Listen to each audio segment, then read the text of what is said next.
7 দিন পরে ঠিক ওই জায়গাটাই আসবেন। আমি বললাম ঠিক আছে। যাই হোক, এই 7 দিনে তার সঙ্গে অনেক কথা হয়েছে, ফোনের মধ্যে SMS এর মাধ্যমে অনেক কথা বলেছি।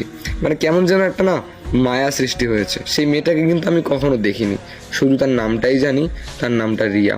তবে আমি মনে মনে চিন্তা ভাবনা করেছি, নামটা যে সুন্দর, হয়তো আমার মেয়েটা আরও সুন্দর হতে পারে। তবে অদ্ভুত বিষয় কি জানেন, তার প্রতি একটা মায়া কাজ করা শুরু করছে আমার। মানে আমার কি দরকার হয় না দরকার হয় সে আমার ভয়েস শুনেই বুঝে যায়। তবে তার প্রতি আমার একটা মায়া কাজ করে, আমার কি দরকার না দরকার সে অটোমেটিকলি বুঝে যায়। আমি জানি না সে কিভাবে বুঝে যায়। যাই হোক, আমি চুপচাপ কিন্তু সিগারেট খাইতাম। সে আমাকে একদিন ফোন দিয়ে বলল, আপনি কি সিগারেট খান? তো আমি কথাটা একটু আটকে বলছি। তখন সে বলল, হ্যাঁ আমি জানি আপনি সিগারেট খান, প্লিজ সিগারেট খাওয়াটা ছেড়ে যেতে হবে। আমি বললাম যে আচ্ছা ঠিক আছে। তারপরে চুপি চুপি সিগারেট খাইতাম। এরপরে ওকে অনেক ফোন দিছি, কিন্তু সে ফোনটাই আর ধরেনি। একদিন সে আমাকে ফোন করলো, ফোনটা রিসিভ করলাম। রিসিভ করা মাত্রই বললাম, তোমাকে এতদিন ফোন দিলাম, তুমি ফোনটা রিসিভ করলে না কেন?